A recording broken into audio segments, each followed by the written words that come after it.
What's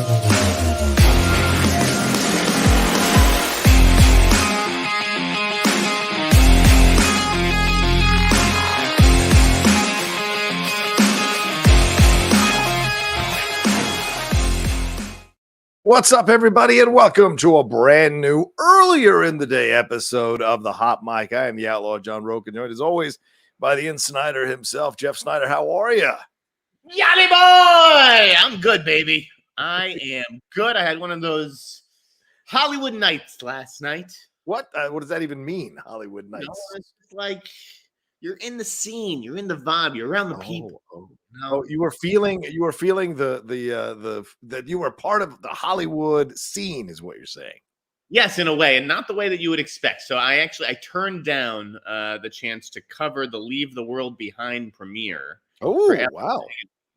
Because friends are more important than premieres. And one of my good friends, Kaylee Marsh, who runs the Blood List, is leaving Los Angeles to go to New York.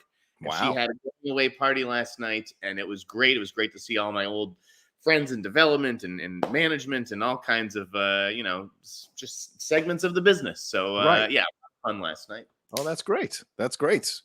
Well, that's good to hear. That's good to hear. And, of course, you're fresh off a court victory as well in your own native town of Boston. We talk about that today. You know, I didn't really get to tell that whole story, and that should be a fun one. But we'll leave that for a little bit later in the show.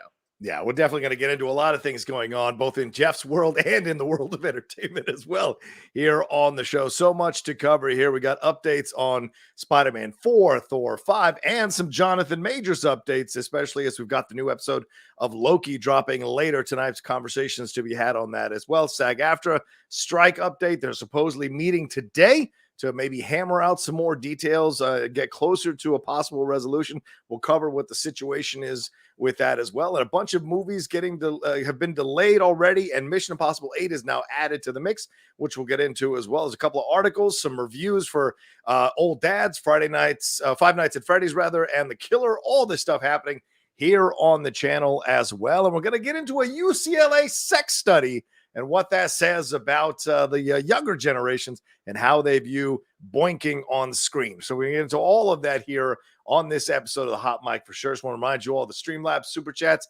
are open. Send in your support. I already see one super chat from Poisonous Planet.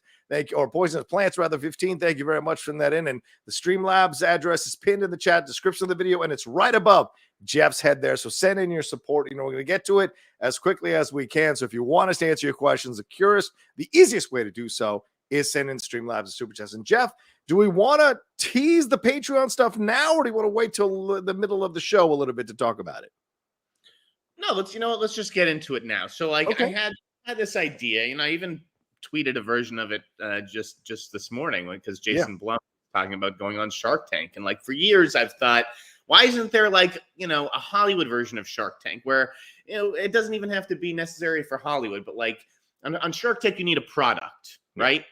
But if I wanted to start a website and have Mark Cuban invest in it, there's nothing I can show the sharks, right? Right. Other than a list of scoops with my track record or whatever and why they should invest. Right. So it's I'd love to see a Shark Tank for ideas almost, rather than physical products that have been created.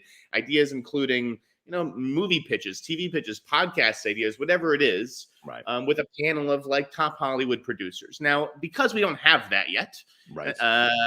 John and I may take it on ourselves, and this may be something that I carry with me to, a new venture if I end up, creating one of my own or whatever. But for now, I think I want to start this with John.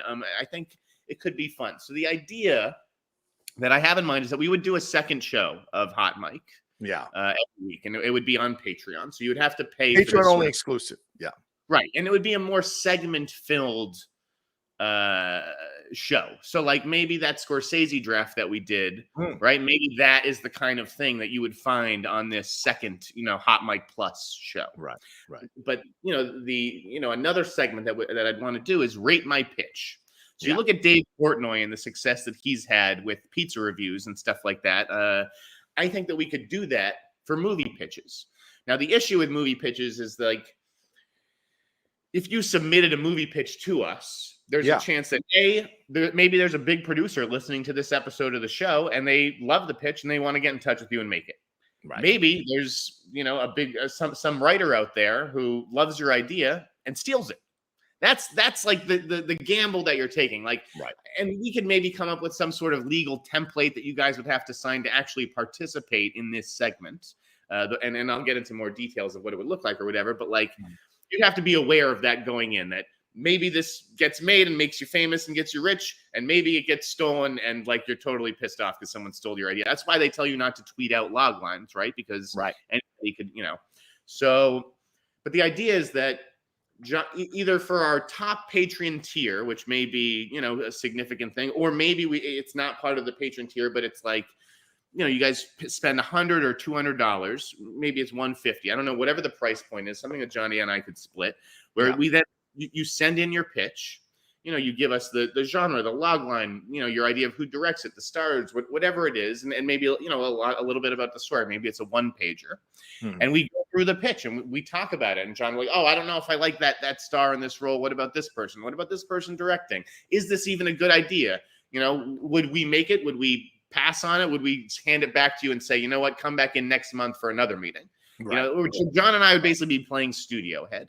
And I think this could be a really fun thing. I'm sure that there are places that do it, but they're like the screenwriter podcast kind of thing. Like, and I know that's its own community, and I'm not disrespecting that community at all. I think that those people do a really, valuable service for writers.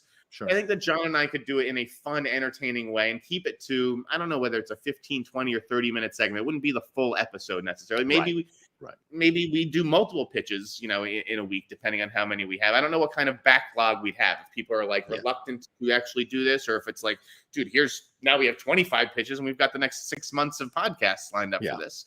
Whatever it is, I think that John and I will sort of find this over the course of whatever this second episode looks like. But we'd love to hear ideas from you guys. Like, what would you want to see in a second episode of the show that you'd actually be willing to pay for? Right.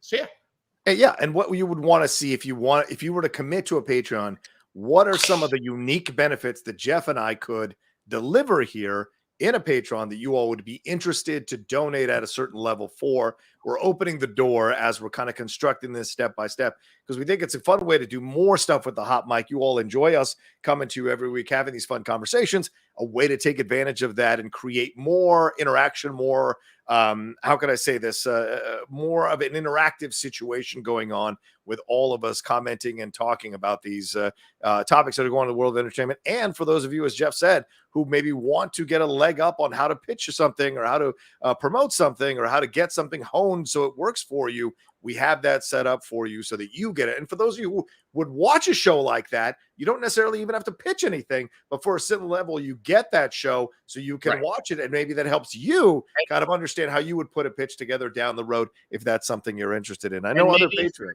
Another level, John, it's like maybe you want to be the shark for the day, and you want, maybe we have like, sell a third seat or whatever, and it's me, you, and our guest Patreon person, and it's for the month. Right. Whatever.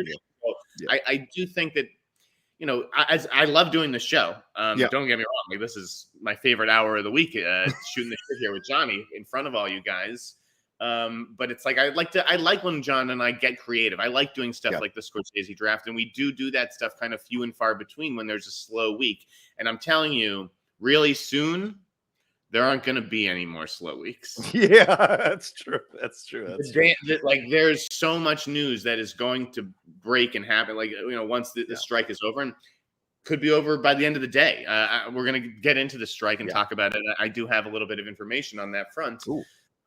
But my understanding is that it's going to happen very soon. And so there's going to be a ton of news, and it's like, so, okay, if that takes up this whole show, then where is the space where John and I can do those drafts, do the pitch stuff? You guys will let us know with feedback, and we'll find our way to the format. Yeah. It'll be a lot of fun for us to do, for sure. So send in your thoughts here. DM both Jeff and I on it, or I'll create an email and then that Jeff and I will have access to. And so you guys can send in thoughts there as well. We can kick around the idea of doing it down the road. Maybe we'll even create our own hot mic Twitter account, and then that will be a place that you guys can DM, and Jeff and I can both check the maybe there's messages you also email. Exactly. We want to listen. This podcast is doing well, and there's eyeballs in it, in the space, and I think we just want to make the most of it. And if that giving you guys another day of it each week, like I'm totally down, especially right now, given my lighter schedule. It's true. Increasing its reach is always good for sure. All right. Well, there you go. That's it. And we'll touch base on it again halfway through the show as we get more and more people come in to watch. We'll touch base on the Patreon news again. So bear with us when we do that again for those who've heard it. But we will touch base on it in a little bit. But let's keep going. Let's start the show here, Jeff. Let's hit the first story here. That's Mission Impossible 8. It has been delayed. Paramount Pictures just delayed it from its original date of June 28th, 2024 to now May 23rd, 2025. Obviously, we had Deadpool 3 getting delayed last week, but as part of this move now, A Quiet Place Day 1, which is a prequel to the first Quiet Place movie, will land on June 28th, 2024 instead of March 8th, 2024. And the SpongeBob SquarePants movie is also being delayed on this as well. And another part of this news, which I think is real interesting, Jeff, is they are supposedly changing the title of this Mission Impossible 8 movie, maybe because Dead Reckoning Part 1 underperformed at the box office, and maybe they think Dead Reckoning is a bad title for this episode, or installment rather. So what are your thoughts here on the delay, and what are your thoughts on the name change? Anything more you want to add to this story? I was kind of shocked by the name change. I mean, it feels wrong to me in some capacity, and yet it also feels very right. I do think that Dead Reckoning Part 1, it was perhaps a miscalculation to put Part 1 in the title, and if it did underperform, it's like, well, how do you just trot out a Part 2 because those are the rules? If you make a Part 1, you have to make a Part 2. Like it is true, the argument that, like, well, what if people didn't see Part 1? And obviously, there's a good chunk of Mission Impossible fans that maybe didn't, because it didn't perform as well as Fallout and some of the others. So, then it's like bad business to almost put out a Part 2. Why not just call it something else? It feels like an unfulfilled promise, which, Tom Cruise has some experience with, being part of the Dark Universe, right? That's something that famously never came together. But an interesting choice, and an admission that, that their strategy didn't work. Yeah, I think this is where the danger, as you said, Jeff, lies. A little bit of the hubris there, going with a Part 1, essentially implying there will be another one. Like, it's not like Lord of the Rings, where you knew going in this was a trilogy and every film was connected to a book, an installment in that series. This is them taking a chance with a Part 1, and so you go in knowing, hey, this is not going to be the full story, right? The other part of this is this hasn't even come out yet on streaming.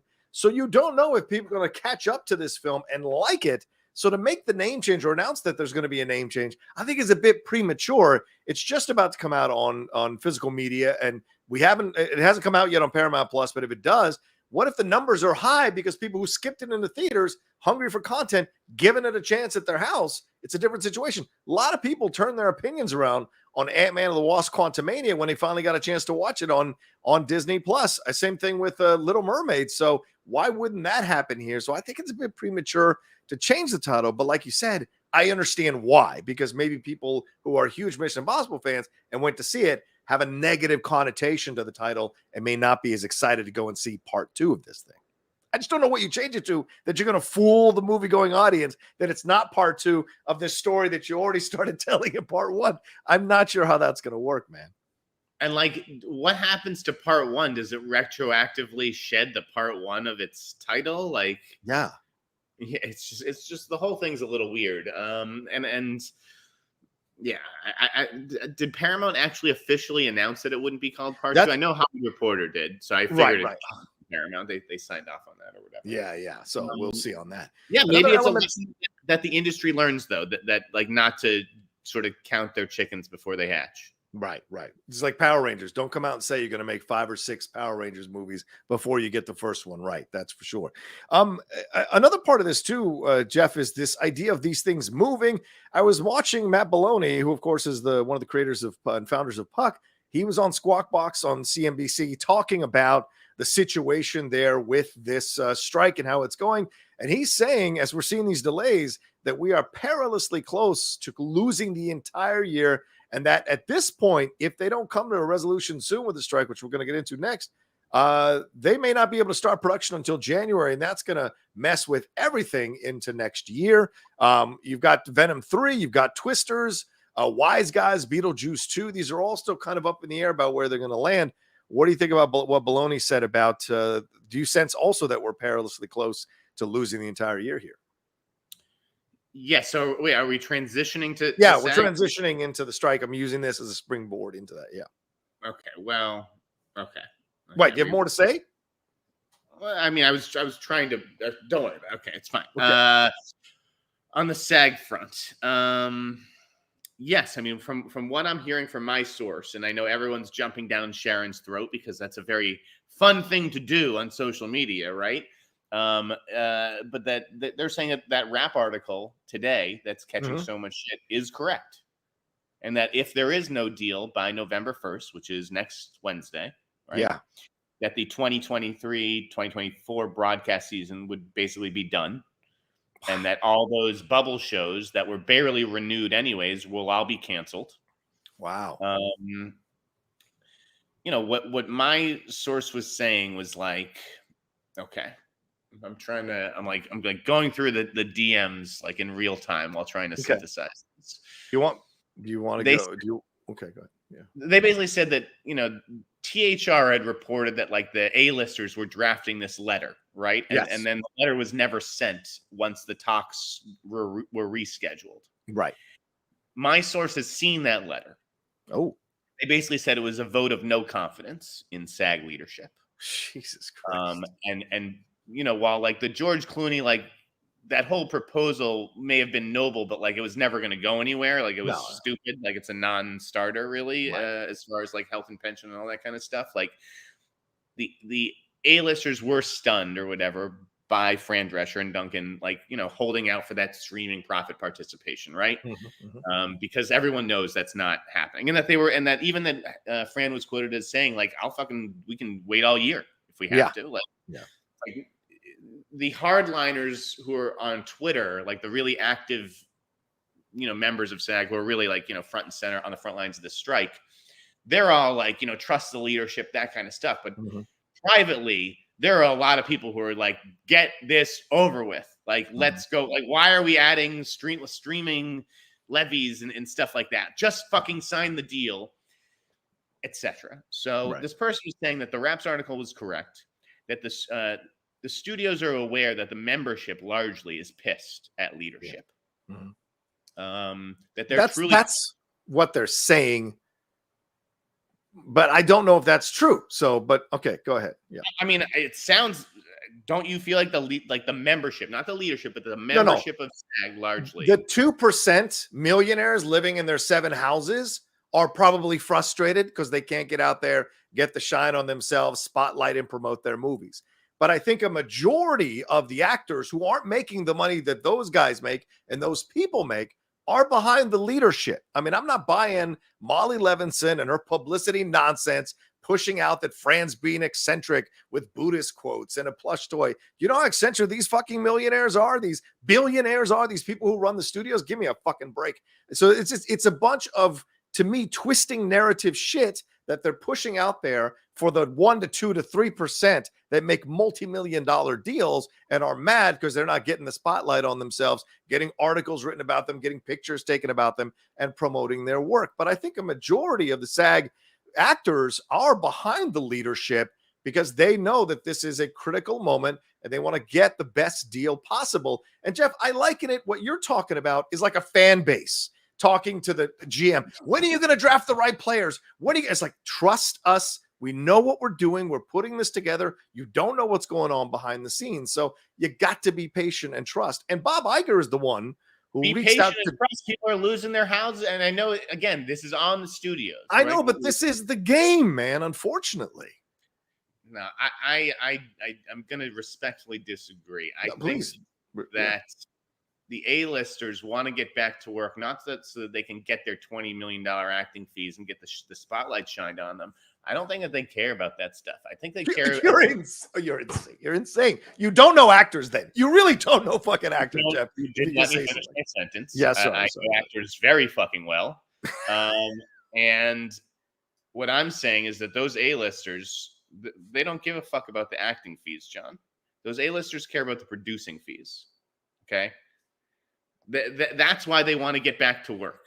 Okay, so they can get their producing fees and actually get these projects made, because they have thousands of people relying on them. We're thinking of actors as individuals for the most part, right? They're not. Okay, Reese Witherspoon, Ryan Reynolds, Tyler Perry, these people have thousands of people relying on them, and they want to put these people back to work. And I do think that they think it's insane that, and that a lot of the membership thinks it's insane to hold out for that, subscriber levy. That just isn't. You're saying that, but you don't know that a lot of the membership thinks it's insane. You don't. No one's told the 160,000 people that are members of the SAG membership. So to push that as a truth, I think as someone who is a SAG-AFTRA member, I can tell you I think that's an incorrect assessment. Is there frustration? Is there anger? Is there a desire to get this done? Yes, but I also think there's an anger at the AMPTP that they won't come through with a better deal here, just like they did with the Writers Guild. So I think they're going to get it when you said, but like, they're not going to get the subscriber levy. Like, that's just a non-starter. So why did they ask for it? Like, you had a chance to put the industry back to work, and instead you came to the table and said subscriber levy. Fucking non-starter, and the studios walked. Fran Drescher, I do think, is a special weapon who needs to be deployed at the right time. But do I think that she's been a detriment to the talks, and like that the talks are generally smoother if she wasn't in the room? Yes. Well, that's what I've heard. I'm sure the talks are generally smoother when Sarandis or Zaslav or one of those guys aren't in the room trying to push their own narratives. Jeff, why do you think these subscription films, these streaming services are raising their prices? It's because they know they're going to give in to the WGA and SAG. They're going to have to cover that money. And none of those rich motherfuckers want to lose their bonuses, their 7 fucking houses, their 20 fucking cars, their mistresses. They don't want to lose any of that shit because they're making money off the fucking hard work of actors. Okay, it is not the membership that is out here going like, what the fuck? They're mad, they're exhausted, they're frustrated.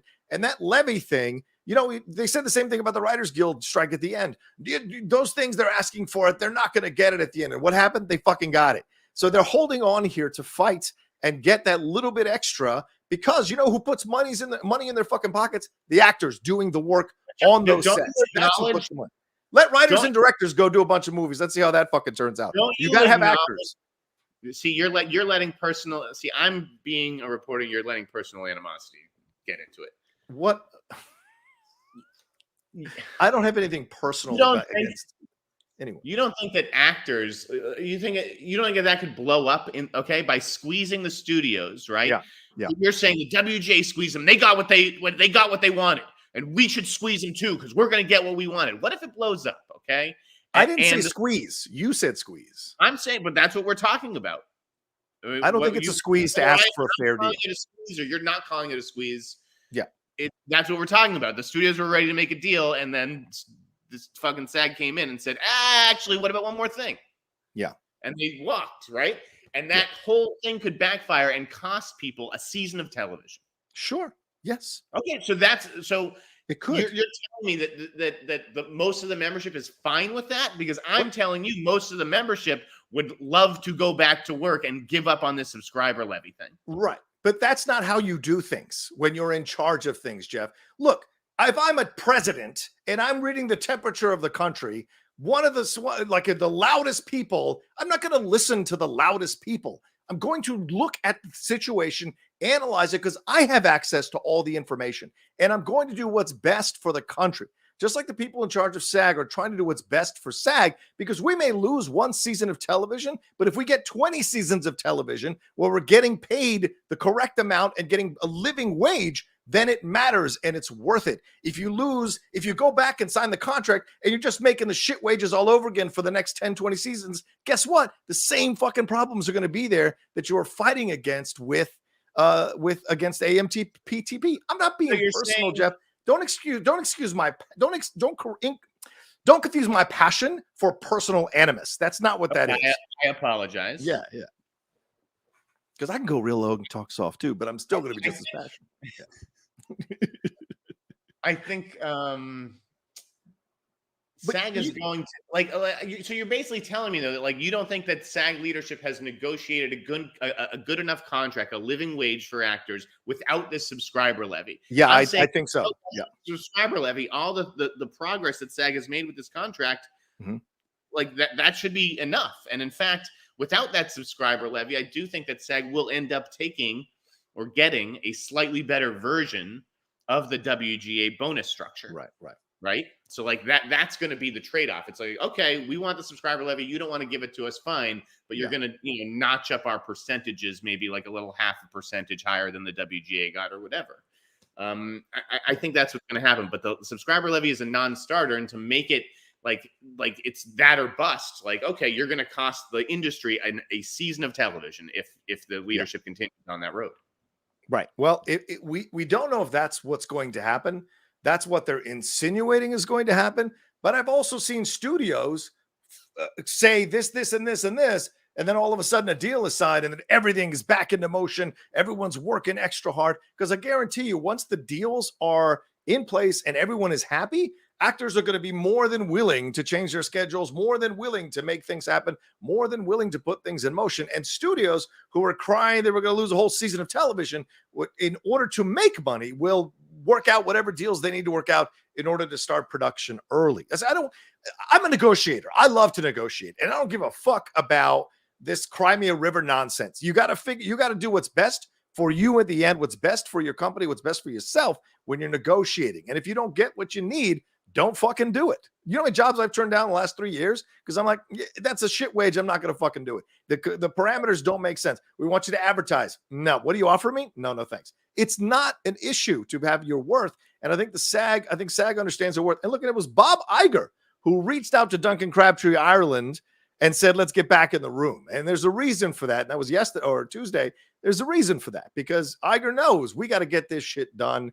And now SAG took a day yesterday to analyze it, and they come back counter offer today. Yeah.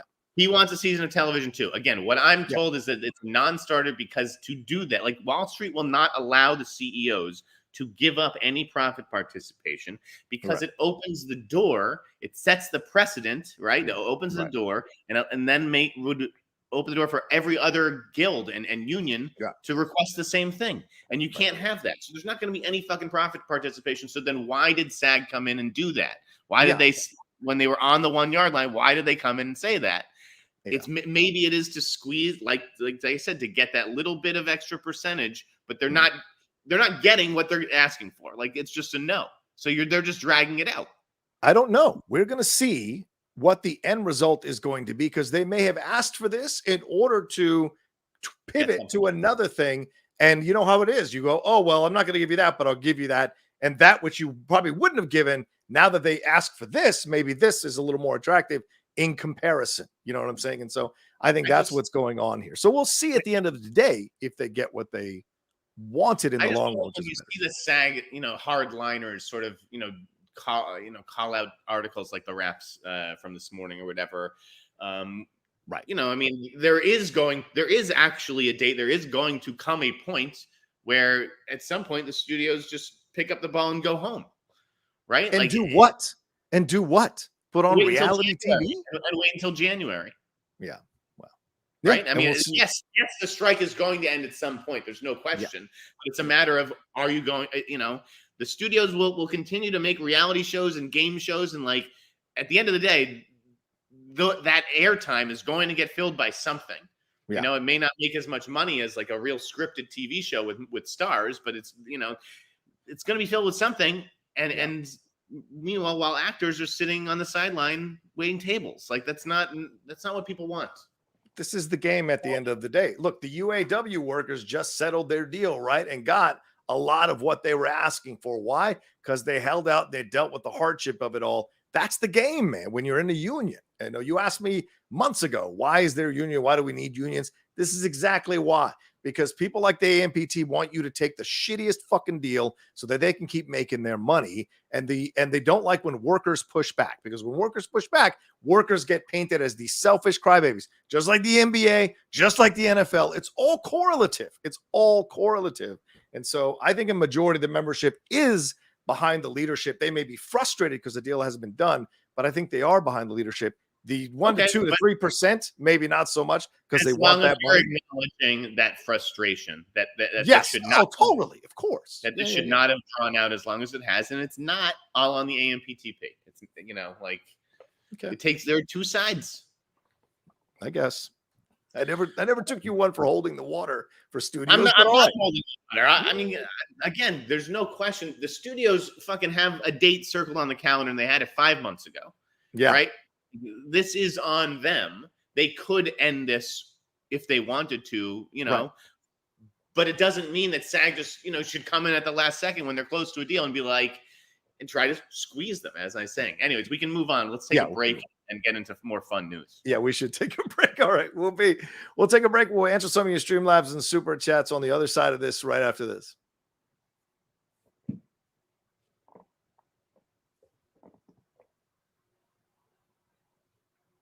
All right, Jeff, let's get into some of these Streamlabs and Super Chats from our viewers here. Andy Sewell saying, any thoughts on the IP frenzy that is going on in Hollywood that was reported by the Hollywood Reporter the other day?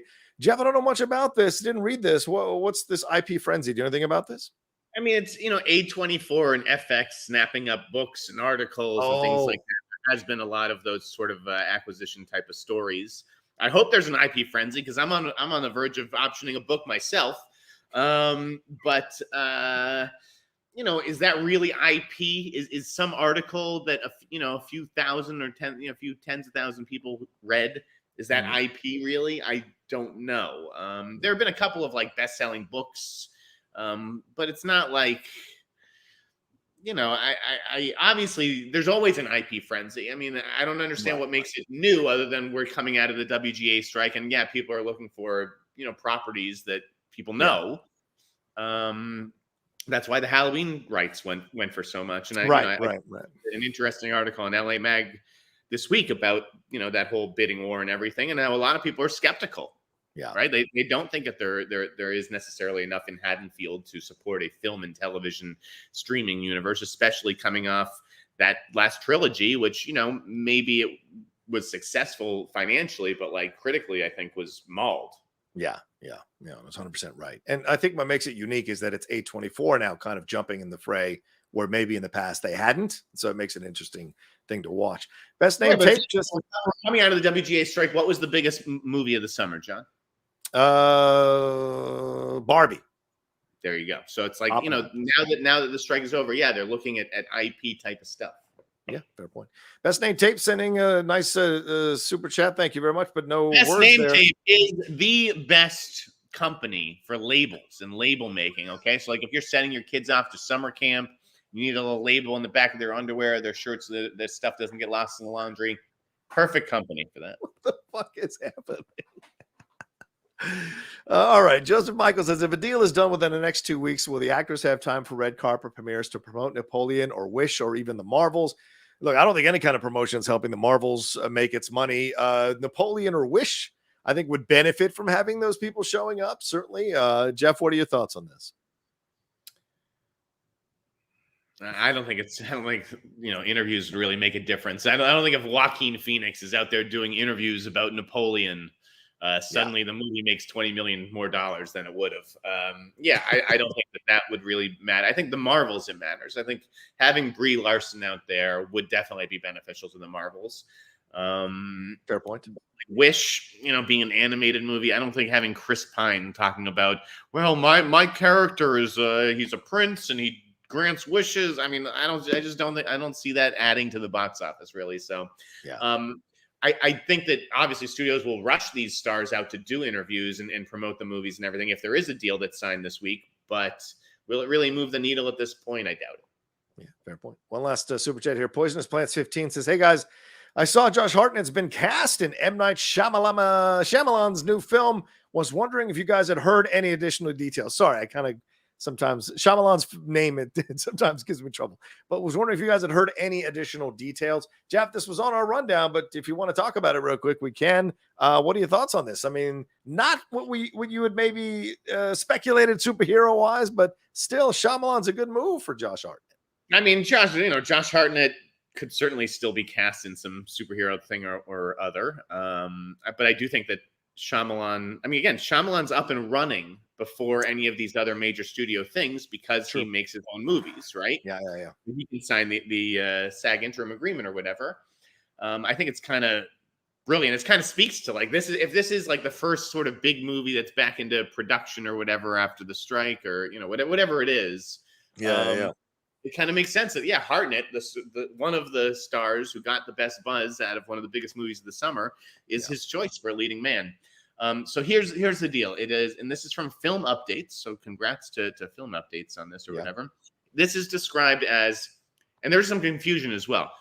It was initially announced as Trap. Now it's shooting under like the tentative title or working title of Good Grades. But I think it'll still ultimately be called Trap, as far as I know. It's a psychological thriller set at a concert. Yeah. And the Suleika Shyamalan, excuse me. I butchered it too. She will play a pop star. So, M. Night's daughter is going to play this pop star, and something happens during this concert. And Josh Hartnett will play the father of a young girl who he brings to the concert. Interesting. Does she go missing? I mean, I think it's a very interesting setting, right? Especially when like some of Shyamalan stuff has been like very sparse. Yeah. Very stripped down, like whether it's a single location or only like a handful of characters. And so this feels like a little bit of a bigger thing being at a concert. You know what I love? Like, remember like Sudden Death, John? Of course, the Jean-Claude Van Damme hockey film. Like where there's a movie playing out and like a whole thing unbeknownst to like the tens of thousands of people around. I like that kind of situation. What do you think of this Shyamalan premise? I like the idea. I really do. And I think it takes advantage of something that's happening topically, right? I mean, we're seeing the explosion of in-concert performances again, right? With Taylor Swift, with Beyonce, with K-pop, with all these things, U2 over at the Sphere in Vegas. We're seeing now that it's come back into the mainstream, this idea of going to these big concerts and having these massive experiences while you're there. So if you have add some kind of horror aspect to it all, it makes a lot of sense. It's interesting. It's new. It's unique. It has shades of like that, how can I say, that guilty pleasure Phantom of the, what was it called? Phantom, whatever it was called, from the 1970s. It's got that kind of vibe to it as well. Phantom of the Paradise, right? It's got a little vibe of like something going on with music, a little. I like that action as well, and it's an interesting approach that I think could work. And I think you connecting it to Sudden Death makes. I remember, for those of you who remember the 1970s, Black Sunday having that thriller going on during the Super Bowl, which was a pretty fun film to watch as well. So, what do you think of him casting his daughter? Because it's like this wasn't Shyamalan. Like if this was just another director making this, I could see the studio trying to get someone like an Olivia Rodrigo to play the pop star. But it's like if it's M. Night, the truth is you don't need a big star. Like he keeps his budgets low for a reason, right? Because he's financing the movie himself. That's why he's able to keep financing movies, because they end up being immensely profitable. You're selling the movie on his name. So you don't really need a real pop star in the role. And he is at the point of his career where clearly he is helping his daughters out. Like, one daughter's directing a big horror movie for New Line. Right. And so now he's casting his other daughter here. And he probably looks at someone like Adam Sandler, and it's like, there's no problem with people doing this, especially if you think that your kid is talented. If they can do it, right? I mean, Maude Apatow is another one, right? With Judd Apatow, that situation. Right. Sure. And if your daughter can really Iris is like less so, right? And it's like, he's not trying to force Iris into everything, Judd, right? So I do think that, maybe Iris I think she had a role in The Bubble, right? Like, being someone's kid will get you a role in something, but you won't keep getting the roles. And, I'm down to give Suleika Shyamalan the benefit of the doubt and see what she can do up there. Let's see what she can do up there. I mean, her dad's not that good of an actor, so hopefully maybe she's a better actress. I hate him popping up in his movies, just like a certain someone popped up at the end of their movie recently. Cooley High saying, happy belated birthday, my brother. Thank you, Cooley. I appreciate it. Thank you for always being unapologetically you. That's for sure. You are one of the good ones. Also, Jeff, you are awesome. Be easy. Thank you, Cooley. Thank you, Cooley High. Yeah, thanks to everybody who sent birthday wishes this week. I appreciate it madly, including my man Jeff, who tweeted it. Still waiting for the president, but I'm sure the tweet was enough. Mr. Bobby says, great stream today, guys. Jeff, did you hear about the changed cameo at the end of the Marvels? Yeah, this is sweeping the internet over the last couple of days, Jeff, that apparently there's a new cameo at the end of the Marvels. We've seen Daniel Richtman. We've seen Grace Randolph tweet about this. My toast to my toast to shine. He tweeted about it, or they tweeted about it. So get some toast. I don't know what these handles are. I always forget how to, because it's two things slammed together, and I try to get them. So what do you think, man? Have you heard anything about this? And is this like Superman being cast at the end of Black Adam? Is this their attempt to try to get people to go and see this movie? If you're trying to sell a movie ticket by saying, how would you guys like to see Kelsey Grammer back as the Beast? Yeah, like, good luck to you. Is that a strategy? I don't think most people familiar with the MCU even know who Kelsey Grammer is. Yeah. There's no way. I don't know if that rumor is true. I don't know what the context is or why they would do that. It seems ridiculous to me. Yeah, I agree. Jay West says, would you guys be able to give a story review of Spider-Man 2 PS5 in the future? I don't think Jeff's going to be able to do that. I'm still on PS2, my friend. I don't even know what PS5 is. But I will say this: Yuri Lowenthal and I are good friends. We co-hosted 2 separate podcasts a few years ago for quite an extended amount of time. I didn't make it up to his birthday recently, but I am so happy to see Spider-Man 2 blowing up. So I'm going to do my best to try to get Yuri on the channel for a special interview to talk about Spider-Man 2. I'm going to pick it up this weekend and play it and have some comments on it as well. So hopefully Yuri's got some time next week. So look for that here on this channel. All right, we've got some Streamlabs that have come through as well, Jeff. Let's go through these real quick. Travis Earl says, is your Killers of the Flower of the review coming soon, Rocha? Yeah, it's coming in the next couple of days, a spoiler one. I wanted to go and see it again. I would love to talk to Jeff about it if Jeff wants to do it, but we're gonna have conversations about it later on today for sure on this show, right, Jeff? I mean, do you want to just talk about it right now? Like, I mean, I already sort of offered my thoughts on it last week, right? You hadn't seen it, so what did you think? I thought it was a good movie, but not a great movie, and I was left disappointed by the decisions Huh? I said, you racist piece of shit. Yeah, exactly. Well, actually reversed, because I think the film, after being pitched to me as this film that's going to really uplift the Osage point of view and focus on the Osage point of view, and the script was rewritten so it wasn't focused only on the FBI and the white story, ended up becoming something that was focused on the white characters. And Devery Jacobs, who we were going to talk about earlier, she tweeted a fantastic thread that kind of mirrored some of the points I made in my overall review, which you can find on Instagram and on Twitter as well, where I said it felt like they started out with a strong, powerful voice of the Osage, and then just like what happens to Molly, they systematically numbed it as the film went along and silenced it piece by piece, so I could focus on Ernest and focus on the King there, De Niro's character. And it was super frustrating because from what I understand, because people are like, oh, you got to base it on the book. It's a real fucking historical event. You do not need to base it all on the book, for fuck's sake. You could have told more of the Osage point of view, brought in Native American writers, made it about Molly, and then made De Niro and DiCaprio, how can I say this? Just like elevating that story with what they were doing. And they changed Ernest from the book, from what many people have told me.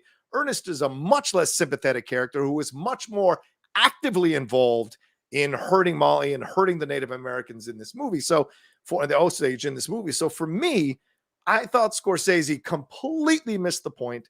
And I thought if he had made this during Goodfellas times, I think he'd have had the right point of view. Making it now as an old man, he's too sympathetic. He's too reflective. And I don't buy some of this retconning people are doing. Like, he did it on purpose so that you could focus on the white people and the crimes that they did. I saw a critic say, oh, he did this on purpose so that, because if he didn't, the white people would think they were the Osages, the victimized. Are you nuts? That's not what would happen at all. So to me, I thought it was a misstep that was wonderfully directed, very well acted, beautifully shot. But in the end, I think they made a mistake not going the Osage point of view, and it was way too long. Yes, I mean the too long thing is a given. I won't hear anything otherwise. Okay. Yeah. I mean, I get that people can be like, I didn't even look at my watch once. I thought it flew by. Great, still too long. Don't care. Yeah. The thing about Devery Jacobs, I think first of all, a ballsy move, bit of a risky to go out there and put that threat out there because I don't think Martin Scorsese will be casting her in his next movie. And I mean, I get it, but there's a reason that you don't see actors do these kinds of threads about movies. But when your identity and that kind of thing is part of it, I get it may be a different thing. I think that there's two different things here. And when you said maybe they needed to be a native writer, that you may be right. Because I think that the problem was the script here and the story. I don't think they ever cracked it. I think it's like so self-evident that like we're going to make a movie, make a movie. We're going down the track. Ooh, wait. Are we going to be racist if we do this? Let's fucking tear this up and redo the whole movie. Yeah. But that's not the movie that you wanted to make. And it like kind of shows. Like it kind of shows that you're like trying to like fit what you think people are going to want. You're trying to anticipate press narratives and this and that instead of just like telling the story that's in your bones. Yeah. And that's why Goodfellas is, I think, Marty's masterpiece because it is a story that is just in his fucking bones, right? That just like he grew up with. And this is like Marty read a book one night and was like, that book would make a good movie, but it wasn't something he lived with, Yeah. Now, on the flip side to that, even though he didn't crack the story with Eric Roth, who is, one of the best writers of all time, I'll defend his right that, to direct it. People are like, a native filmmaker should have directed that. No, they shouldn't have. No, there's no native filmmaker who is as talented as Martin Scorsese, period. Okay. Sorry. I get that it's an opportunity thing. But you're not going to get the opportunity if you're a Native American filmmaker who maybe only has so many credits. You're not going to get $200 million to make this movie, right? Right. So, like, you can either have Martin Scorsese tell this story, or the story doesn't get told at all, quite frankly, right? And the people who argue otherwise just don't understand the economics of the film business. Yeah, no, I understand. Yeah, exactly. You would not have gotten $200 million for this movie with a Native American filmmaker of any. I mean, maybe Taika. Maybe, but how many people would really buy Taika directing a film like this? So, right, being Native himself, and standing up for Native American causes. I'm just saying, like, I'm not going to be here and sit here and be like, Martin Scorsese shouldn't have directed this movie and should have been a Native filmmaker. No, he had every right to do this movie. I just wish he'd done it better. There's just a perspective issue. What story are we telling here, and whose story is it? I think Devery Jacobs was right in her criticisms on that front. Yeah. I also think the danger we find, Jeff, and this is something people don't talk about enough. And again, you know me, I like to wade out into the minefield sometimes, as you do in different situations. I think also there's no way you get De Niro and DiCaprio if you make this Molly's movie. There's no way, because both of them as actors, of course, seek the roles that are interesting and have nuance and have dimension to them and complexity, and also possibly get them nominated for Oscars. So this is the approach here. And yes, Lily's getting a lot of love, and I appreciate that. But I mean, can you really see DiCaprio and De Niro taking a backseat to Lily Gladstone in this film? I don't think they would have taken the role. It would have been different people in those roles. Dude, if Leo wasn't as vain as he is, like, he would have played the Tom White role. I think this is like undeniable. These two guys are fucking miscast. They literally, like, that's a good point. Leo couldn't play the Tom White role once they decided to switch it because Tom White is too small character who comes in to have right. You don't get the $200 million unless Leo's face is front and center. Right. The problem is that Leo is miscast. Right. I think that you're right. That, like, Leo. When's the last time Leo took a back seat to anybody? Right. No, he doesn't. He's not like Damon. No? He's not like Damon, who pops in and does these fun scenes in these movies. DiCaprio doesn't have that instinct. He's very much a. Last time he played a supporting role, do you know? This is off the top of my head. Gilbert Grape, maybe. I don't know. Django. Oh yeah, right. But that was such an incredible role. No, and the reason he's going to take a back seat there is because it's Quentin, and he's taking a back seat to two Oscar winners, Jamie Foxx and Christoph Waltz. Right. You're right. He would not have agreed to take the back seat to Molly, even though Molly should have been front and center in this movie. And he wouldn't have, the movie would have been better for it. He wouldn't have agreed, and nor would they have let him agree to take the Tom White role. Yeah. Yeah. And I saw somebody push back at me going, look, a couple of Osage people have come out and said they like the movie. I'm like, yeah, that's fine. But that doesn't mean they didn't still fuck up in the telling of the film. There are plenty of women who don't like the Me Too movement. There are plenty of people of color who don't think there's racism. Like, it doesn't mean that you go with the minority point of view on a situation like this, minority in terms of number, not in terms of classification. And I think that's important here to notice. A lot of people, a lot of Native American people, including the technical advisor on the red carpet, who had to really walk that line about how to speak about the film, are making it clear that it was not what the film was promised and that it was a white point of view film.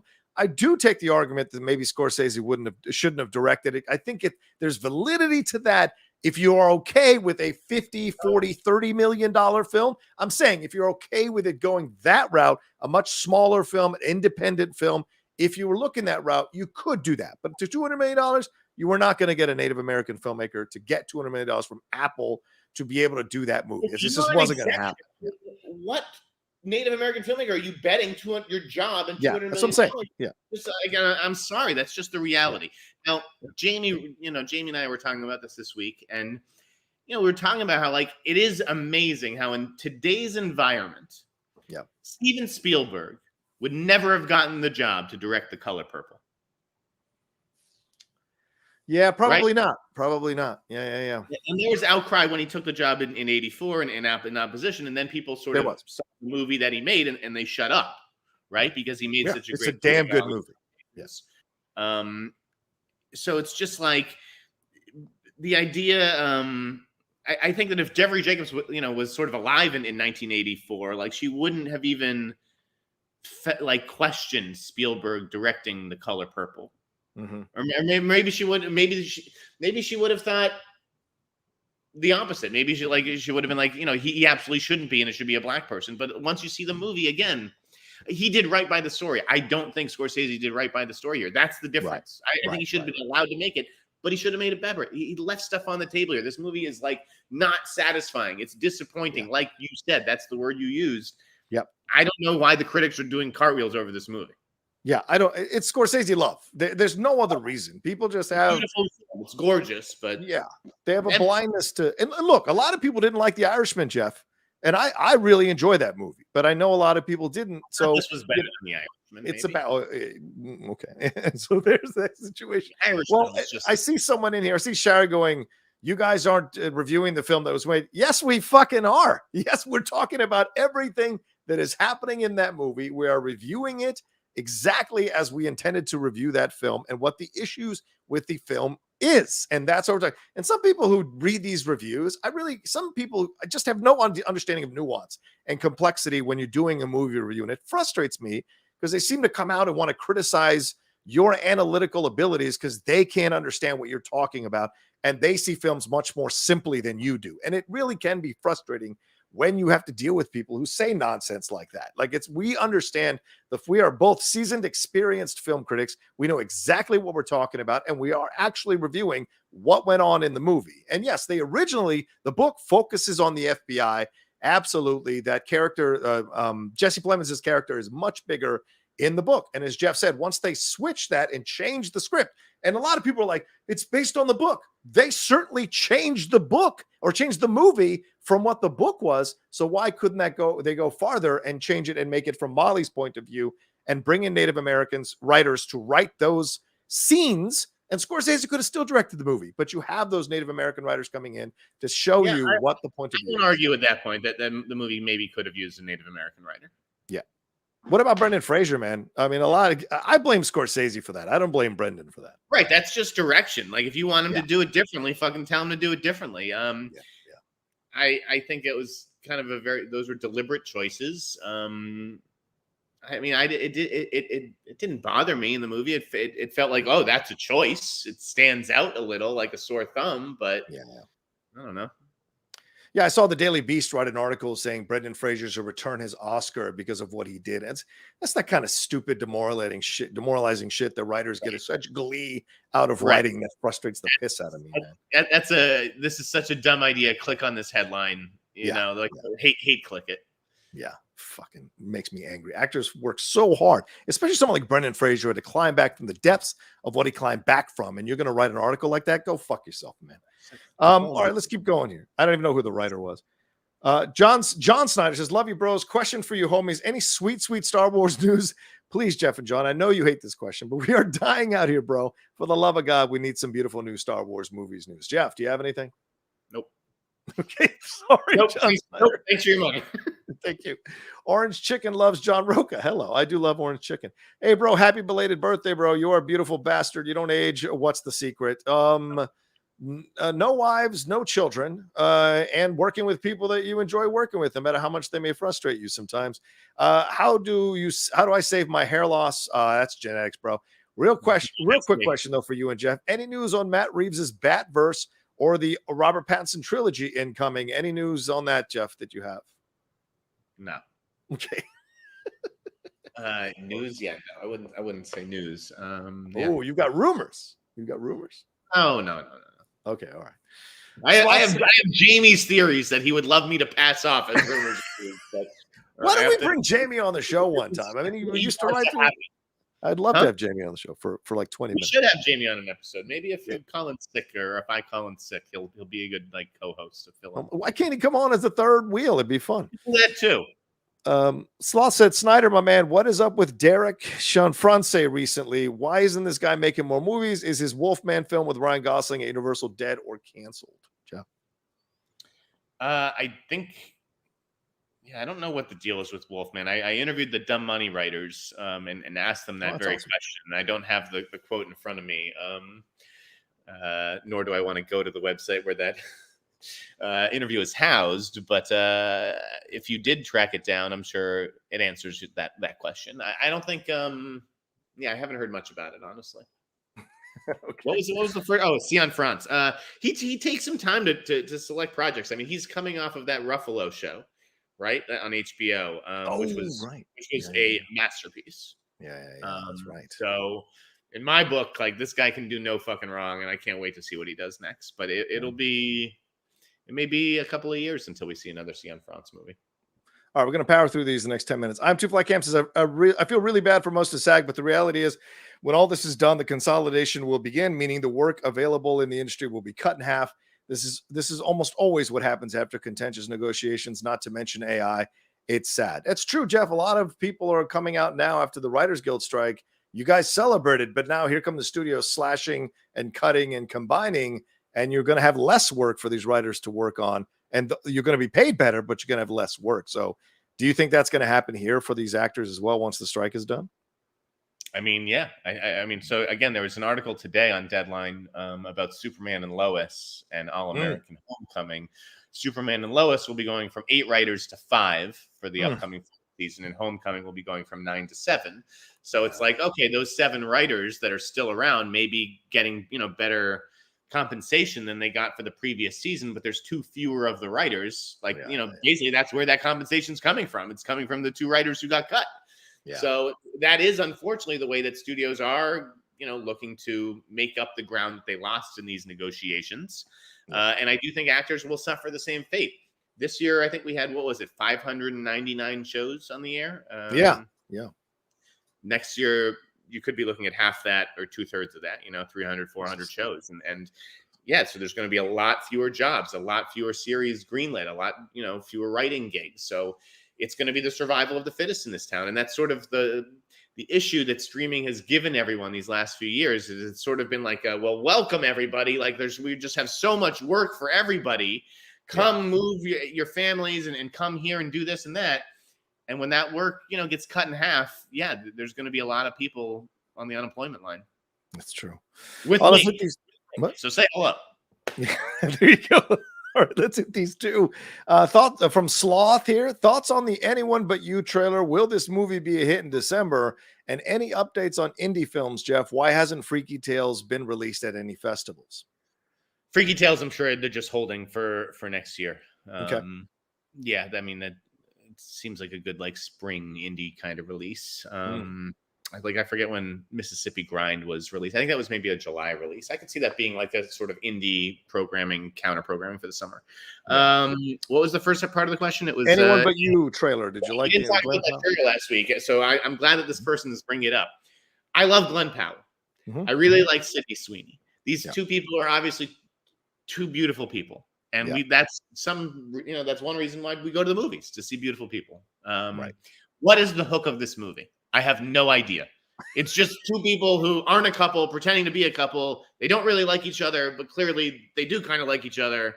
Right. What else is it besides that? What is the story around this? I have no idea. It just seems like we're going to slap two stars together and you guys decide whether you want to come see them or not. I mean, it got 8.8 million views at this as we're recording this, so clearly somebody's interested in this film. Sloth also says, did Sneider like Trey Edward Stoltz's Waves? Any updates on his next project with Jenna Ortega and Barry Keoghan? I have not heard anything. Jeff, have you? I haven't heard anything about the new one. And Waves, did you like Waves? Did you say? I did like Waves. Yeah, I liked Waves. I was made to watch that. You what? I was made to watch that, and I didn't necessarily want to watch it. Then I watched it, and I was like, this is actually really good. Gotcha. I liked it, but I didn't get everyone like freaking out over it. Oh, that I agree with. I didn't think it was The Second Coming. I thought it was a good movie, but I didn't think it was as crazy as people were trying to make it out to seem. Mike Joyce says, is it just me, or did Robert De Niro's performance when his character was first arrested in Killers of the Flower Moon remind you of his cheesy performance as Al Capone in The Untouchables? What the fuck? What the fuck? In no way is he cheesy in The Untouchables. How? Mike Joyce, go slam your head into a wall for saying that. Disrespect. Disrespect. Yeah, there's some scenery chewing, but yeah, I wouldn't call it that. He was nominated for an Oscar for that fucking role. All right, JC says, has either of you watched Sex Education? Thoughts? I think an amazing show with stars in the making. Also, why do you think younger actors face an uphill battle in the Oscars? Politics? Does an under 30 actor need less competition to win? I have not seen Sex Education, the show series that's on Netflix. Jeff, have you? Neither. I don't need a sex education, guys. Plot twist, you do. Amazing show. Do you think younger actors face an uphill battle in the Oscars? Yes. I mean, I do think that, it's a really promising younger actor, unless it's just like the perfect match of actor and role where it's like undeniable or whatever. Like there's that feeling that, oh, this guy's going to be with us for the next 20, 30 years, or this actress is going to be with us the next 20 years, and they'll have plenty of bites at the apple and plenty of other chances. Yeah. I do think that young people do suffer from that bias, and it's why whenever people were like, Austin Butler is going to win the fucking Oscar for Elvis, like, I was like, are you fucking kidding me? Like, are you crazy? Like, you may have been great and you may have hated The Whale, but like, there's just, again, part of it is the narrative, and there's no way they're giving an Oscar to a young kid for playing Elvis over someone like Brendan Fraser, who's been paying his dues since the early 90s and then gets a role like The Whale. Like, come on. Yeah, like Anna Paquin won for Best Supporting Actress for sure, but the main actors' roles or the main actor awards rarely, if ever, have gone to a really young person. Actress is different. Actress, Hollywood likes its ingenues, so I do think that a young actress would have a much better chance of winning an Oscar than a young actor. Oh, that's a fair point. I think that's actually a really fair point. Yeah, good point. Yeah. All right, one last one here. Holdovers. Any of you see Holdovers? Best movie I've seen this year. I think, Jeff, you saw it. I'm seeing it tonight at a screening. Have you seen it yet? Yeah, I saw it in Toronto. It's pretty terrific. Okay, good. I don't know if I like love the end. I don't know if it's like my favorite Payne movie, but it's great. It's just, and it's like going to be like a new holiday classic. What's your favorite Payne movie? That's tough. Okay. I really like Sideways, obviously. Yeah.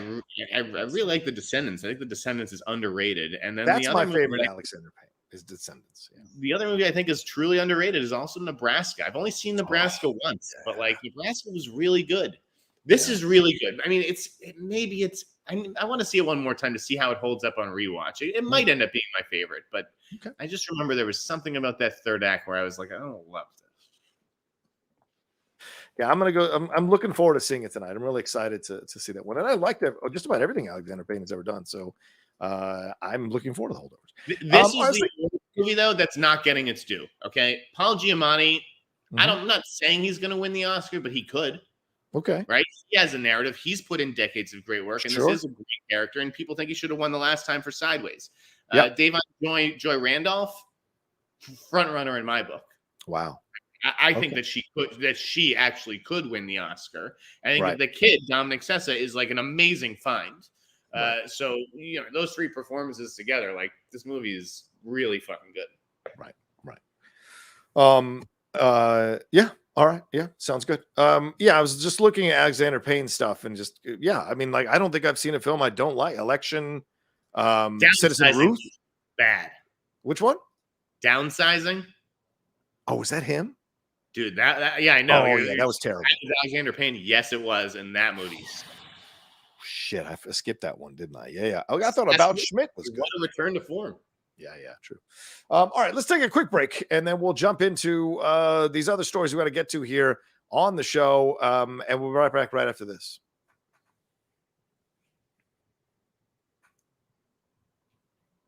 All right, Jeff, that was about 30 minutes of Streamlabs and Super Chats, but also hitting a couple of the things we had on our rundown. But let's hit the next thing we have on our rundown here. Let's hit them. Let's hit them all together here. Spider-Man 5 updates. Go ahead. What? I got you got. Okay, three updates here. Spider-Man 5 updates and Thor 5 updates and Jonathan Majors updates. Spider-Man 5 here. It looks like it's going to happen. Writers Chris McKenna and Eric Summers apparently finalized the script draft prior to the SAG-AFTRA strike, but insider Daniel Rickman, who you guys should follow on Twitter, intimated that they are looking at a late 2024 production start for Spider-Man 4 with Zendaya, with Tom Holland, with John Watts, all coming back to be a part of this. And I wonder how the rewriting and the rejiggering of Daredevil Born Again is going to affect the overall Spider-Man 4. What are your thoughts on this, on the writers and this being in motion here, Jeff? I don't really have any like insight into the plot or when it's gonna, go before cameras or come out. But I did hear that Summers and McKenna were, going to come back. But like I said, that's been out there by the other scoopers. Yeah, and possibly that little symbiote that was left, maybe what they're using to bring Venom into this Spider-Man 4 and also lead into Secret Wars. Because of those of you who know Secret Wars, Venom is a big part. Or the symbiote's a big part of Secret Wars. Thor 5 has an update. It's officially in development at Marvel Studios, but according to Daniel as well, Daniel RPK, Daniel Rickman, he is saying that they are looking for a new director to helm the film, even though Taika had alluded a few months ago to possibly coming back. It seems like they're looking for a new director. Do you believe this, Jeff? And who do you see possibly diving into the role or diving into the job as a director of Thor 5? I mean, I believe it to the extent that, they don't have Chris Evans. They don't have Downey Jr. Ant-Man is not pulling, not that he ever pulled to the, like the others did anyways, but he's not pulling like he used to. So it does seem like, Hemsworth is sort of the star to bet on, even more so than Cumberbatch probably. Like if there's one like star in the MCU who's still around, it's probably Hemsworth that you bet on. But I wish that they moved on. Like Thor 5, like, I mean, come on. We didn't even get Iron Man 4. Like, who should direct Thor 5? Fuck, dude. Let me throw some names out. Should Brana come back? No. Okay. What about Robert Eggers after what he did with the Northman? If you're going to make a change in the tone of Thor from the comedic approach that we had with Taika and a more brutal, more violent, more, how can I say this correctly? Not more male type approach to the movie, a harder edge, grittier type approach with Robert Eggers' work after what you saw in the Northman. I mean, obviously, I really liked what I saw from him in the Northman, but no, I wouldn't want to lose Robert Eggers to the 5th movie in this franchise.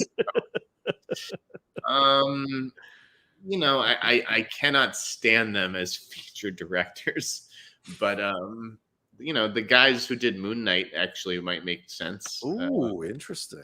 Justin Benson and Aaron Moorhead. Sure. I just have not been a fan of their features, but those guys seem like they're becoming more and more trusted in the MCU, and maybe it's time to actually give them a feature after they've done so much on the TV side. I think they are going to go grittier with Thor. I think they want to walk away because there have been some people who've really not liked the more comedic tone of Taika Waititi, especially with Thor: Love and Thunder. Those people came out in droves to bash the tone. So maybe Marvel wants to make an adjustment. We just saw Balder the Brave be teased in Loki in the last episode. So maybe there's an approach as Beta Ray Bill on the horizon, and what's going to go happen with his adopted daughter now? What are we going to do with that? So there's a lot here that you can play with Thor and maybe having him go in another direction. Let's move on to the Jonathan Majors update here. Jeff, the trial is going to proceed after Jonathan and his team tried to get the trial thrown out of court here on Wednesday. The judge denied a motion to dismiss the assault case against Majors, and it will now begin on November 29th, his trial. The defense accused the prosecution of withholding evidence, burying evidence that would have supported the claims to Majors' innocence, and potentially cast the woman who was making the accusations as a person who was the instigator here. And the judge in the end threw it all out and said, no, we're going forward. And now apparently the prosecution is investigating an incident in London that happened back in 2022 with the accused person and Jonathan Majors as well, and happened while he was shooting Loki season 2. So this is a really interesting situation. After Jonathan Majors was a big part of episode 3 of Loki season 2, now all of this is coming down here. What are your thoughts? Because this feels like it's getting messier and messier, Jeff, before it gets cleaner and cleaner. Yeah, again, I've obviously been talking to a lot of lawyers the past few weeks, and I felt like I talked to some and they brought up the Jonathan Majors story, and they said, we hear, his odds are good of this sort of thing kind of going away or getting swept under the rug. Maybe there'd be some kind of settlement, who knows, right? And he would basically not necessarily get his career back, but right, be legally in the clear. That's not really how it shook out this week. The London incident is obviously a concern, but I also don't know if it would affect, why would that incident affect the New York case? You can't just, it's its own separate thing, right? So I don't know whether it actually helps or hurts the New York case. Obviously, it means something that they wouldn't dismiss it outright. But clearly, Majors is prepared to take it to trial and to go all the way. He's not going to maybe cop a plea on some lesser charge or something like someone else I know this week. And, but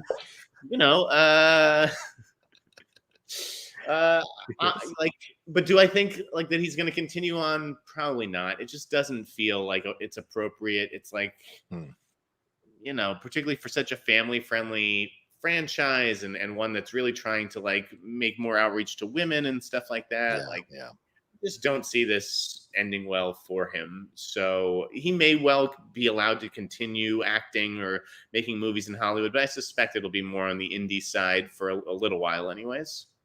Yeah, and I tell you that Major's team seems to be making a lot of missteps here in his defense, and I don't know what it's going to lead to be honest with you, because, if he had done it, I think admitting it, going to some kind of counseling, going to some kind of program, I think would have alleviated all the situation and what have you, and then maybe eventually people will be okay again. Need I show you Kevin Spacey getting a standing ovation delivering a monologue at Oxford a few days ago? So people have a tendency to forgive once someone accepts responsibility and goes and does some kind of therapy for it. And there could have been something here where he could, not that I'm excusing his behavior, I'm saying PR wise this would have been the smarter move, but everything seems to be leading towards this being a really long, drawn-out battle between these two. And if that incident is yet another incident in London, is yet another incident of domestic violence, then I think between Majors and this young woman, Jabari, then it could hurt his case if they allow it to go inside. So we will see how this all plays out. But yeah, I don't think they should go forward. The most damning thing of all this whole ordeal, I still feel like is that article where someone talked to all the people who Jonathan Majors went to college. And that was an unflattering portrait of the guy, right? The he said, she said, sometimes it's tough to navigate that, but there's, when you have a whole bunch of people who went to Yale with him on the record in some cases, that's damning. Let's talk about your court case. Go ahead, Jeff. You want to talk about? I want to start with okay. Well, we'll do the court case. What do you want to do? Do you want to do something? On July 3rd, I was involved in a bar fight. Yeah. I had sort of just come back from the beach. I was down the Cape. I was there with my brother and my sister-in-law and my brother's friends. Yeah. And, I had just gotten back from like a solo walk to the beach, and I was rejoining my brother and his group of friends, and like a bar fight broke out. And it took a second for me to realize that the bar fight was against us. And so I witnessed. It wasn't until after the fact that I sort of learned maybe what started it, or what the inciting incident was. But like basically, I saw a guy grab my brother by the throat. Oof. My youngest brother, so he had him, by the throat, and I ran over there. And whether I don't know if I tried to, get the guy's hand off my brother or step in between them or break it up, and the guy grabbed my throat, and he literally had both of our throats, one in each hand. Okay. Yikes. Strangling us. At least I felt strangled because his fingers went in, right? So there's a grip, right? There's one thing about putting your hand on someone's throat, but when you grip and squeeze, that's strangulation. Yes. So anyways, it was very scary, right? And these guys were huge, right? We're like my brother's bigger than me, and his friends are generally a little bit bigger than him, but like compared to these guys, we're just a couple Jewish kids who would have folded up like origami. These guys were like, if the guy who assaulted me was in the military or just, surrounded by these kind of big military types or whatever, but like these are big dudes. Did it look anything like this? Did it look like this? It was both you and double trips in a way. Yes. And obviously it's not funny because it's like, Of course. Right. No, I know we're laughing about it. I'm glad because it came to a good resolution. Yeah. Right. In a way, but it's very scary. It's like I love watching horror movies. I love watching people get dismembered and stuff like that. But when the violence actually strikes you, and there's a stranger's hand around your throat, and you don't know what that stranger is capable of, right? Or what kind of training they've had, if they have in fact been in the military, maybe their hands are registered as deadly weapons. I mean, I'm grateful that my brother wasn't drunk enough or too stupid enough to fight back, because if he had fought back against this guy, maybe this guy just fucking snaps his neck before I can even get there. That's a good point. And, another big part of it is someone said, wow, someone who really didn't like Jeff's Bottoms review. The other part of it is like, I'm not a big drinker, and I've always maybe little animosity towards people who do, because in my experience, people who drink, they get loud, they get aggressive, they get violent. Shit happens when you're drinking alcohol, especially a bunch of military guys in like a crowded bar, and there's like no security. Like there was no security around. So anyways, he strangles us. There's some pushing and shoving, and I'm getting behind. It may have even been the guy's son. And I'm like getting behind this guy, being like, he was the size of either Alexander Skarsgård or Alexander Ludwig, who's also like a big, right? Huge guy. I was behind him being like, yo, protect us. Like, because we know like we're gonna get fucked up if this guy doesn't save us. So shout out to whoever that was. It may have even been the defendant's son. So my brother and his friends left. I was like, get out, everybody, like get out of the bar. Like we're leaving this situation. And my brother's friends were like, all right, we're getting out of here. Are you coming? And I said, no, I am staying here, and I'm calling the police, and I'm pressing charges, because like, listen, I'm from Boston. There bar fights happen. People get pushed and shoved, and sometimes there are punches thrown. But like when you're, strangling a guy or choking him around the neck, I just knew like this wasn't right. And this guy, all these guys, they basically like turned around after the little Jewish kids left, and they laughed about it. They laughed about it, and they went back to drinking at the bar, and they had a good old time, and they thought that was that. And I, as maybe a smaller guy, I can't use my fists to defend myself. I'm going to use my head. So I called the police. The police showed up. They couldn't find the guy. And you know why they couldn't find the guy, John? Because he ran? He didn't actually run. I thought he ran. I thought he ran off into the sand dunes. There was they even had like a little manhunt for him. Wow. He switched shirts, which I'm told is standard You tell me if this is right or wrong, John, since you were in the military. Yes. I'm told he switched shirts because it's standard operating procedure in the military after a bar fight to fuck up the identifications. Yes, is that right? It is. Yes, it is. And switching shirts. That's what I was told.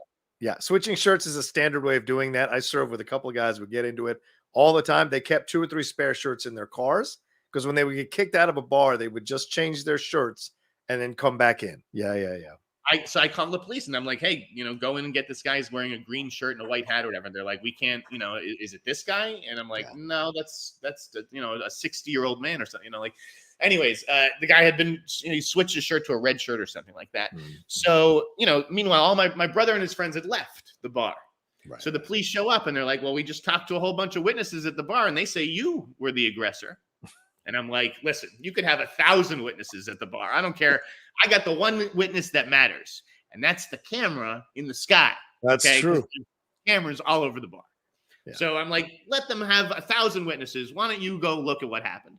The police looked at what happened the next day and they call me back and they're like, Mr. Sneider, the video account completely backs up your story. Like, you raised your arms, you didn't raise your fists. Like these guys, came after you. Now, what I ultimately heard, that my brother's friend got his bill from the bartender, and there were a bunch of drinks on that bill that this kid didn't order. So either the bartender made a mistake, or this other party of, we'll call them the military guys, putting their drinks on this guy's card. So these two had words, unbeknownst to me. I had no idea. Yeah, this kid has a girlfriend. The girlfriend has a neck tattoo. So someone in their party said, speaking to the girl in my party with the neck tattoo, they called her a whore or a piece of white trash. Oof. Right. Yikes. And so that girl escalated things in a way that I don't condone, but she threw her drink. And once she threw the drink, I don't know if she threw it at a guy or one of the guy's girlfriends, that's when the bar fight broke out. Right. So me and my brother, we didn't start anything. We didn't say anything. Right. So anyways, eventually the police identify the guy who did it. Right. And there were a couple of different charges, but what we ultimately agreed to was that this guy we would drop the most serious charge, which was a strangulation, suffocation sort of charges, which is a felony and could be punished by like a year or 2 in jail if the guy sort of not pled guilty, because he didn't ultimately plead guilty. He did an admission of sufficient fact. Right. Where he wound up with 6 months probation. And that's all I really wanted. What I wanted was a guy who did something clearly wrong, take responsibility and accept the consequences. I didn't want to see him to go to jail. I didn't want that on my conscience. I didn't think this guy belonged in jail, but clearly he's an asshole who is going to think about this the next time something breaks out, and he's got to just remove himself from that situation rather than put his hands around another guy's throat. Because the police had an incident with him, 2 other incidents with him in the week leading up to this bar fight. So he was on their radar and is, just clearly someone with some anger management issues or whatever. And I hope he gets the help he needs. And, but I was very pleased with the DA pursuing it and the resolution that it came to. And, it may be that we'll see.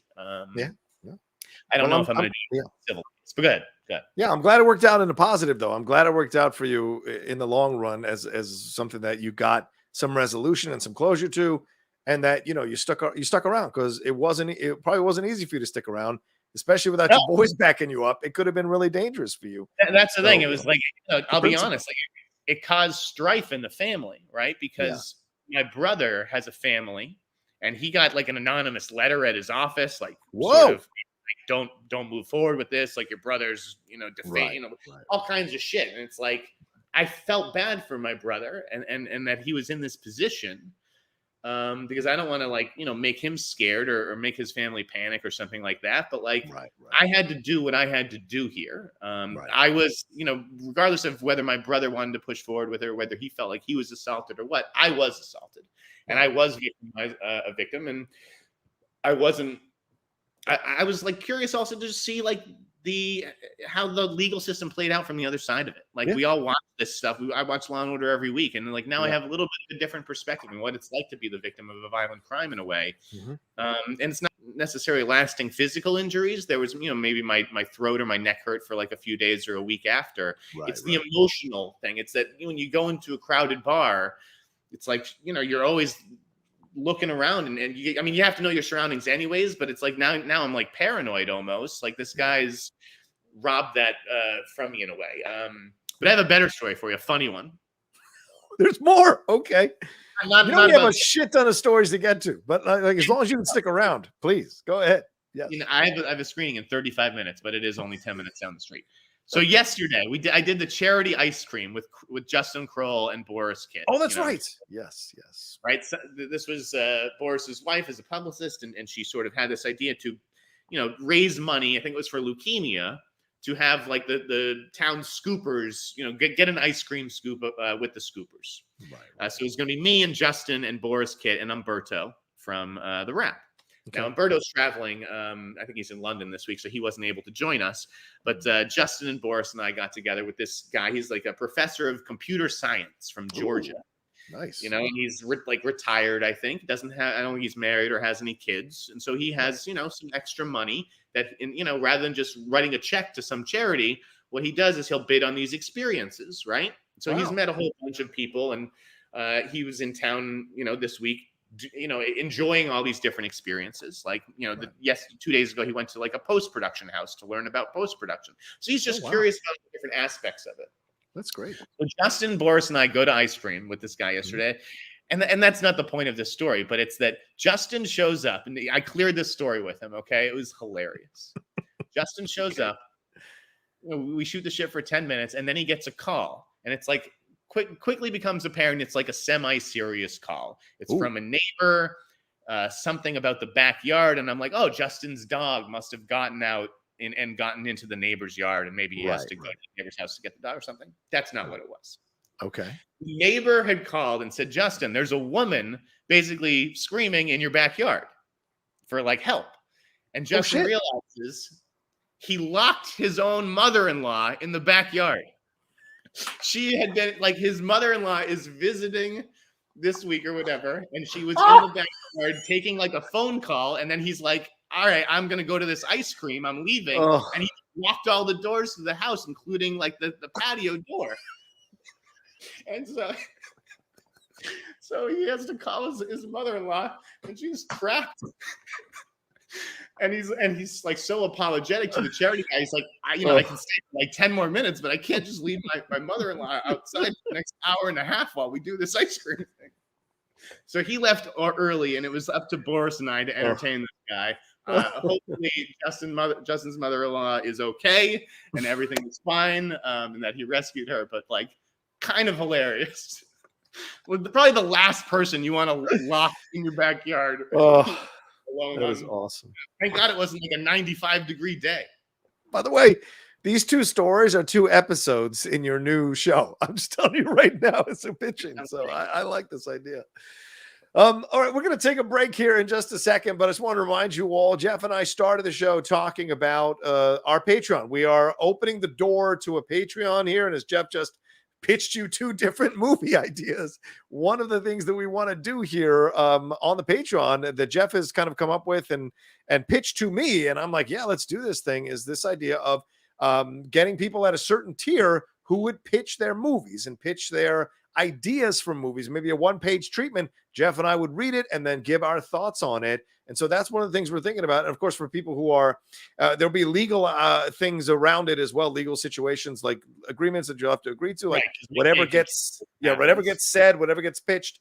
If elements of that show up in something we may write down in the future, or someone else who's watching down was a maybe Patreon. We get an automatic executive producer credit on if something actually happens with this pitch. But the idea is that John and I would each give it a score, right? Yeah. That would be, and we'd have to come up with some kind of scoring system, whether it's a grade or an 8.8 or whatever. But yeah.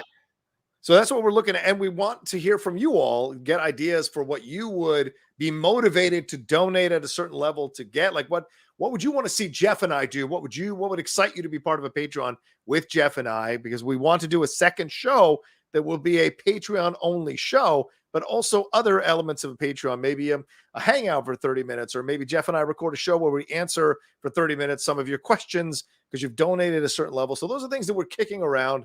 Or maybe we do a review of a movie for you that's like 5 to 7 minutes long that we wouldn't normally do a review on. So just little things, toss them out, see what you think, and then we'll consider it. You can DM us, or I'm going to tweet this out and create a separate email that you all can send some ideas to as well. But that's what we're kicking around. So look for that coming up very, very soon here from the hot mic for sure.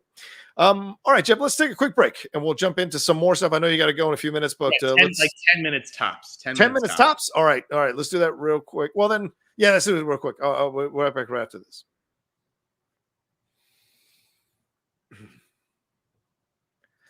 All right, Jeff, we've got the UCLA sex study. We've got we talked the Devery Jacob stuff. We got the Blackberry series. We've got to do our reviews as well. So would you rather do the reviews for these last 10 minutes? What do you want to do? Or the sex study? What do you want to, give me let's do the reviews. We're going to do right. Old dads, basically your mantra, your citizen game. I like Bill Burr's stand-up. I like that this isn't like, totally PC. Obviously the audience score was super high and the critic score was super low. Wasn't surprised that critics trashed it. And I get it's just a dopey Netflix comedy that Bill Burr directed. It doesn't look great. Like it's not breaking any new ground. I just thought it was fresh in the sense that it offered an un-PC perspective. What did you think? Yeah. Did you see it? I didn't like it because I liked the idea of it, but the fact that what's the number one rule in comedy? Self-deprecation. There wasn't enough of Bill Burr realizing that he was a fucking super hothead and exploded every moment that he could, and everyone else was the problem, not him. It would have been fine to point out the problems, but also look at the problems with yourself. And I thought the ending there, the strip club with the guy showing, I was a bit kind of smashed together. So to me, it felt like a bunch of bits that Bill Burr strung together into a movie that could have been a stronger commentary movie about our world. But I also think, like I said, a little self-awareness would have helped the film, because guess what? Bill Burr's dad was making fun of Bill Burr's generation. So it's a generational thing, right? We're making fun of how sensitive everybody is in the younger generation nowadays. But guess what? The older people, you were made fun of by the older generation for how sensitive you were about, were you flower people? Were you marching in the streets against Vietnam? Shut the fuck up. So to me, it would have been a smarter film to make it more generational and have more perspective, because every older generation bitches about how sensitive the younger generation is. And I wish there'd been more of an awareness of that in the film. This is a movie you watch with your dad. I watched it at 12:30 at night until like 2:15 in the morning. So it was just like something that I got a few laughs out of. And that's, that's all we're looking for from it. So I just don't understand why critics beat up on a movie like this. What did you think of The Killer? I thought The Killer was damn good. This is my kind of movie, man. A methodical, meditative revenge film with a fantastic actor taking you through the film. Fincher directed the hell out of this movie. I mean, the cinematography, the settings, the shots, the colors of the film were so good. But the performance of Michael Fassbender, because he's essentially he's the main character, because everyone else comes in for only a certain amount of time. He is the guy you're following. The voiceover, all the actions, everything. I thought it was really well done. I was surprised. I don't think a lot of people are going to see this film, but I think it's a damn good movie, and I enjoyed him with him. And the scene with him and Tilda was excellent. Did you get a chance to see it? There only one scene? Shit. Okay. Fuck. I see it tomorrow. No. Here's what I say: the section of the movie with him and Tilda was excellent. Okay. That's what I say. Yeah. No, I see it tomorrow night. A friend of mine, a fancy friend, is throwing a screening in Malibu. He rented out the entire balcony of the Malibu theater. Nice. So I'm excited to see it with a big group tomorrow night. I did not press Netflix for any screenings. Oh, okay. All right. Cool. Go ahead. Friday night, Five Nights at Freddy's. Did you get a chance to watch that? Yes. Did you? Yes, I did last night. Yes, likewise. This was not a good movie. You? It's fine for what it is, but I think if you set your expectations at a PG-13 Peacock movie, I don't think you're going to be disappointed. But if you're a massive Five Nights at Freddy's fan, you might be disappointed it didn't go darker, didn't go harder, didn't go gorier, didn't really explore the horror aspects as deeply as they could have. But I thought Hutcherson was good. I think Elizabeth Lail is a good actress, but I don't think they did her any favors with some of the dialogue they gave her to say. But I did like the little girl who played his sister. They had nice chemistry there, and the animatronics were nice design. But yeah, again, it's not scary, right? Yeah, I don't think. Right. I mean, even for a PG-13 movie, it's not very scary. There's obviously some jump scares, but that's just stuff. It doesn't do it for me. I guess if I was a 12 or 13-year-old boy, like, maybe I'd like it. I sat next to some super fan who David Poland referenced in his review, who was like a psychopath. I mean, it was like she was like at Taylor Swift. She was just like screaming and flailing her arms, and she loved it. So, you know, maybe I didn't pick up on all the Five Nights at Freddy's Easter eggs, but I thought this was. It's just like, what is the point of PG-13 horror? I'm too old for this shit. But it was better than Wally's Wonderland or whatever the Nick Cage movie was. Oh my God, yes. Yeah, that was really bad. The Five Nights at Freddy's was better. I think I had the same woman at my screening. She might have been going from city to city with it, because I was told that Blumhouse was paying for her to go to these screenings to kind of push. Wait, are you being serious? Because it's like, I really wouldn't, like, I sat there thinking, like, is this girl a paid plant, or is this like real right now? I'm not saying she's an actress. I'm saying she's a legitimate fan, but I think Blumhouse has encouraged her to go to these screenings and really stand out. And so let's just say that maybe that happened. I can't verify that with any evidence, just that I was told that by a couple of people in the theater. Poland will back me up on this. Okay, so we have our reviews. That sex study, John. Why? I mean, now they're interviewing 10 or 12-year-old kids as well as part of the study, which is like, I don't necessarily understand that.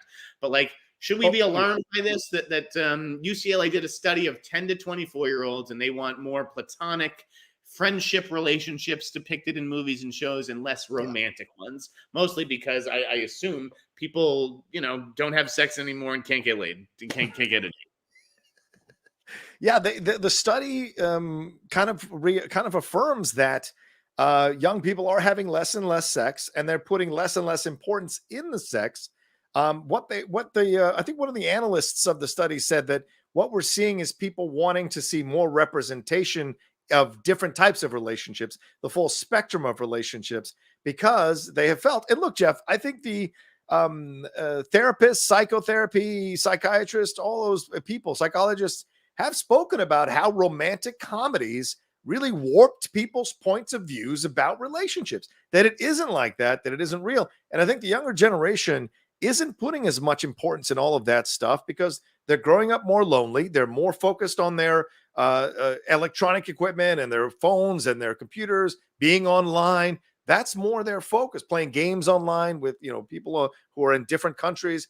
That's more their focus. So they see relationships differently than our generation sees them. So I think this study really kind of reaffirms this. And if they don't want to see more sex scenes, why is everybody so fucking upset about it? You know, it's no big deal. You know what? The younger generation, when we were the younger generation, we wanted more sex scenes. So the studios gave us more sex scenes. Well, now that we don't, this new generation doesn't want, guess what? We're going to get less sex scenes. You got to go where the youth and the money is. That's the game. You know? Do you think that it's because sex is available at the push of a button these days? Like, you know, when we were growing up, maybe we had to be a little bit more creative in terms of getting our hands on a magazine, or, you know, finding the hour to download a single image. It was more forbidden fruit, for sure. Yeah. Are you kidding? I remember. So I wonder if that has something to do with it. Yeah, I think that's an excellent point. Yeah, having more access to it makes it less of a forbidden fruit, so it doesn't have this importance that you would have in the past. I mean, sex is still important in relationships, I guess, but but really companionship, friendship, those are the basis that you need to have for a good relationship. Just being able to have good sex with somebody is not enough to form a strong, powerful relationship, in my opinion, that's long lasting. That begs the future, but all right. No, I also think that social media, like, you know, given the importance and emphasis on social media these days, maybe that's why there's a greater emphasis on, you know, friends and friendships and that kind of stuff. Well, I also, good. Go ahead. No. I was just going to say one last thing is that I also think we are kind of becoming more conservative as a country about these kinds of things. And that may be what carries the day in the long run with the entertainment, less and less of this kind of stuff and more focused on relationships and enriching relationships that are about communication and understanding and what have you. So just throwing that out there. But go ahead. What were we going to ask? These are the last things. John, will you pay $9.99 for Apple TV Plus? I'm going to, because I like Apple TV Plus, because the content they give me is more often than not really damn good. And so they don't have a backlog of content that I can go back and watch, which I rarely do on any streaming service, to be honest with you. The new stuff they have is really good, and I've enjoyed it. I'm watching Monarch. I'm going to get into Masters of the Air. I love Slow Horses. I've enjoyed some of their movies. So to me, it's worth it because it's not what Netflix has charged me, which is $20. So yeah. Yes, I think that Apple is actually worth it. They don't have a big library, obviously, but at least they're putting out new fucking shows. Like, what is Max putting out right now? What am I supposed to be watching on HBO? Like, yeah, they don't have anything.